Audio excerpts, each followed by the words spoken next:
はいどうも、ストックロックです。今日はですね、紙やすりを切るためのサンドペーパーカッターとサンドペーパーホルダーですね。手でサンディングするやつ。それを作っていきたいと思います。で、使う材料なんですけれども、前回のサークルカットの時に余ったこの 9mm のシナベニヤ。で、これと、あとノコの葉。これ使い古しでも何でも OK です。これはちょっとうまくいくかわかんないんだけど、ホルダーの方で使ってみようかなと思います。ダイソーの超強力マグネットですね。こちら今くっついてるんですけど、よっ、はい、2つ使っていきたいと思います。この辺りでこちらの紙やすりを手軽にカットして手でサンディングできるようなホルダーを作っていこうと思います。まずどっちから作っていこうかな。先にこの端材の方をちょっと切ってホルダーの方から作っていこうかなと思います。それでは行ってみます。それでホルダーのサイズなんですけれども、このね、カットラインサンドペーパー買うとこの PP の袋にカットラインが入ってると思うんですけれども、このカットラインの半分、6分の1サイズですね。これを目安にホルダーを作っていこうかなと思います。で、今回のカットの目的はこの3分の1サイズを作るってことと6分の1サイズを作る、その2種類をね目的とした、カッターを作ろうと思ってるんですけど、ホルダーの方はこの6分の1の方を使おうかなと思ってます。意図としてはサンダーで3分の1サイズを使って、どうしてもね僕偏って使っちゃうことがあるんですよ。なので片側割と生きてる方をですね半分にカットして6分の1サイズになったものは手でペーパー掛けするのに使いたいと、そういう目的で今回は作っていきます。なのでこのホルダーは6分の1サイズですね。これを目安にサイズを考えていきたいなと思います。でこんなもんかな。かなりねまたアバウトな感じなんだけど、そもそもヤスリのサイズってどのぐらいなんだろうね。約28センチ28センチの229の280なんだ。ってことは目的としてるのは 114.5 の280の3分の1。はい、これが一応目標のヤスリのサイズなんだね。ただ巻き込むね部分があるので、そのあたりも計算してちょっとちっちゃめにしないといけないですね。よし、今ねホルダーのサイズを決めました。 93mm の 56mm、 そんな感じでいきたいと思います。よし、なんかすげえちっちゃい気する。いいか、このぐらいですね。93の56、これでまずカットしちゃいたいと思います。どうなるかな。なんかすげえ見た目ちっちゃいような気するけど、でも手で使うっつったらこのぐらいかな。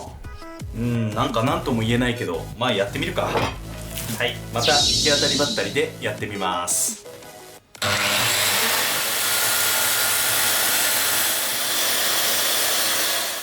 はい、ということで切り出しました。このサイズですね。これが果たして持ちやすいのかどうなのか。ただね6分の1サイズだとこれぐらいが限界なんじゃないかなと思ってます。次はねこれにもう1個加工をしていきます。今回は紙やすりを磁石で留めようかなと思っているんで、ここにね磁石を埋め込みたいと思います。今作ったパーツの真ん中にセンターラインを引いて、端っこから 8mm の位置に印をつけました。で 16mm のボアビットで 1mm ぐらいかな、 1mm、2mm ぐらい削っていきたいと思います。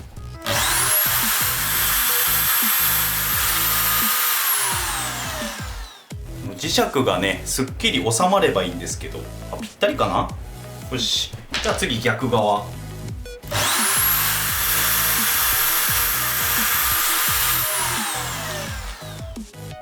ちょっと深かったかな。とりあえずはまればいいでしょう。はい、ということでこんな感じでできましたんで、ここにねマグネットを貼り付けていきます。そういえば磁石って俺貼り付けたことないんだけど、こういうのでつくのかな。知らんけどやってみようよ。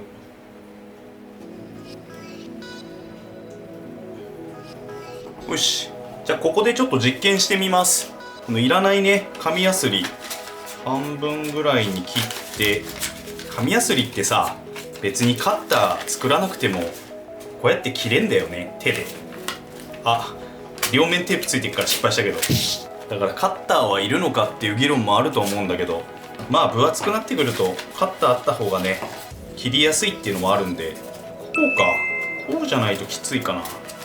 巻き込めねえかもな、これじゃあ。このサイズじゃちょい厳しいかも。はい、ということで最初のね寸法を間違えてました。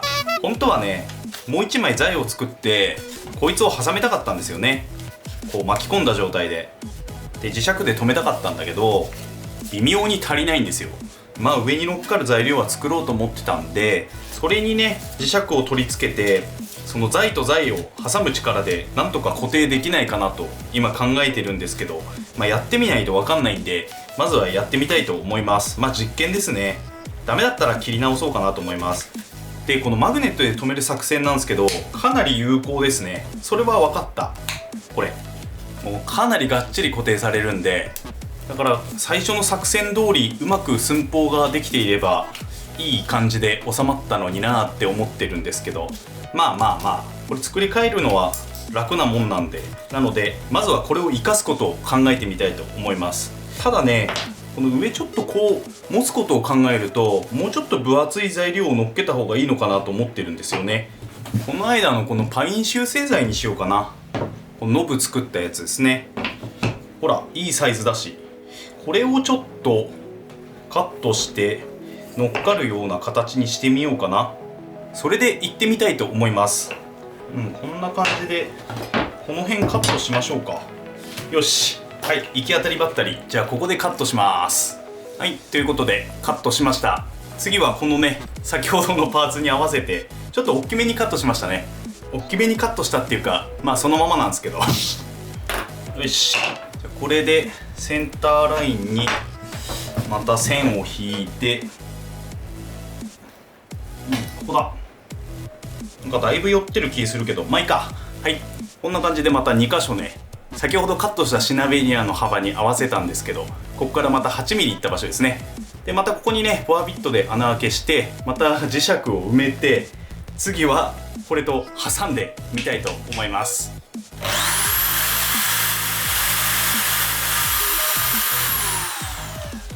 こんな感じです。次はここにまた磁石を入れて接着剤で固定します。で磁石は当然ですけど S 極と N 極があるので、くっつくような状態を確かめて固定しましょう。反発しちゃったら全く意味ないですからね。よっ、はい、よし。じゃあ貼り付いたと思うんで、どうなんでしょうね。これで耐えれるのかどうか、それが気になる。これを巻き込んで、はい、これで削ってずれなければいいんですけどね。全然ずれねえわ僕今下持ってないですよ。上だけしか持ってないですよ。はい、これでも全然ずれないんで、いけそうっすね。全然問題ねえ。よし、じゃあこれでいいんじゃね、ホルダーは。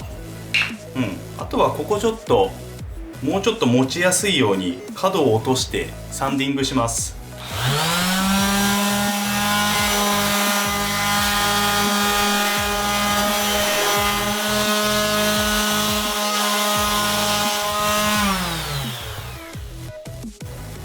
これだと持っても痛くないかな。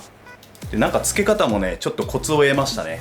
ちょっとクッと張った状態でそのまま何も気にせずパチンといくと割と綺麗に収まるなっていう。なんか今思ったらここちゃんと角合わせた方が良かったかもしれないけど、大きい方が多少大きい方が持ちやすいんで、その代わりねこういうギリギリ角を削るって時は手前にしかヤスリがないので微妙なところですけど、その時はこれ上を作ってあげればいいのかな。てかこれは量産できますね。割とありかも。もう1個ぐらい作ってもいいかもな。結構ハードな動きをしても問題ないので大丈夫そうだな。あとはこっちだけ色塗ろうかなっていうところですね。はい、ということで今作ったパーツに色を塗ります。この片側だけですね。この上にかぶさる方だけで、色はねこの前買った、いつもの塗料の欅ですね。これで塗っていきたいと思います。ちょっと裏から塗っていこう。このぐらいの薄さがいいね。はい、よし、今回はこんな感じでちょっとナチュラルな感じで仕上げてみました。ははい、ということで、1個このねサンドペーパーホルダーが出来上がったんですけれども、けどねちょっとねサイズを間違えたというかちょっと合わなかったんで、実際にねちょっと取り付けてみます。今新品のヤスリを出してきました。これがいつもねオービタルサンダーで使うサイズの3分の1カットなんですけれども、これの半分を想定してるんですよ、このサイズね。じゃあちょっとまずこれを、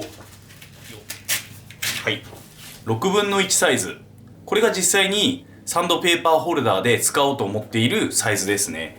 これを挟めてみると、本当はこっち側で巻き込みたかったんだけど、なぜかぴったりのサイズにしてしまっているっていう失敗点とどう測ったんだろうね。でこうねサイドの長い方を巻き込んでも磁石のところに到達しないんですよね。こう縦に使えば、縦に使っても全然ダメだね。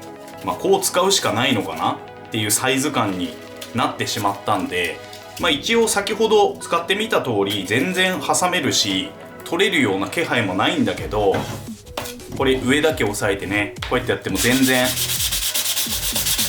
全くずれる気配もなくて全然使えるんですけど、ちょっと気になるところが、実際にマグネット同士できちんと挟めてたらどんな使用感になるんだろうっていうのがすごく興味がありまして、もう一個作ってみようかなって今思ってます。っていうかもう一個作ります。もうちょっとちっちゃいサイズで。先ほど切ったシナベニアのこの余りの部分、ここだったらちょうど挟めるんじゃないのかな。こういけないかな。ちょっときついね。もうちょっとちっちゃくてもいいぐらいだ。でもそうなったらさ、次持ちづらいような気するんだよな。細くして横で巻き込めるようにしようか、同じように。そんな感じでちょっと細い感じでカットしてみて、実際にちゃんとねマグネット同士がきちんと止まるような形でもう一個だけ作ってみたいと思います。すっごい気になるんですよ。ということで今と同じ作業をもう一回繰り返したいと思います。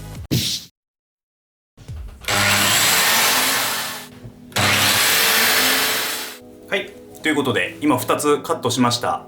ちょっとね上に乗っかる材料は分厚くしました。この間トリマーの実験で使った 25mm 厚のパイン修正剤ですね。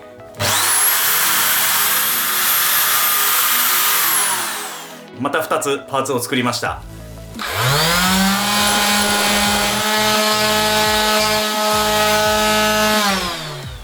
はい、こんな感じになりました。ちょっと自分の場合なんですけどね、持った時にちょっとこの薬指のね角がちょうど当たるなと思ったんで、こう持った時に薬指で当たる部分、もちろんねこう逆向きに持つ場合もあるんで、その時にも薬指に当たる部分、ここがちょっと痛いなと思ったんで、この両サイド、はい、こっちとこっち、ここだけちょっと削りを深くしました。そしたらこういうちょっとね斜めになったような形になりましたけど、この形が自分は一番持ちやすいかなと思ったんで、こんな感じでフィニッシュにしたいと思います。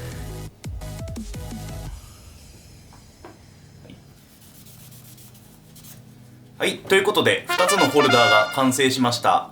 こんな感じです。こっちはちっちゃいタイプ、こっちは大きいタイプですね。でちっちゃいタイプ、大きいタイプといってもそもそもの目的がこのサンドペーパーの6分の1カットですね。これを挟めようと思ってたんで、このちっちゃい方はね最後うまく巻き込めるように作ったんですが、もう完全に巻き込めますね。ちょっとちっちゃかったぐらい重なっちゃうんで、逆にこっちはちょっと足りないぐらいこんな出来になってしまいました。この大きい方はねさっき試したんですけど全然問題なく削れましたね。でこのちっちゃい方、実際の使用感はどうなんだっていうところなんですけど、今取り付けてみましょう。で取り付け方はもう簡単ですね。ただ折り込んで、はい、この状態で折り込んでもらって、あとはこいつでパチンと、はい、これだけです。なので一瞬で固定ができます。やっぱりこっちの方が強いような気がする。そんなことねえか。そんなことねえわあんまり変わんねえかなこれ、もしかして実験の結果変わんねえ変わんねえな、きっと。変わんないですね。両方ね取れることない。全然取れることはないですね。平面も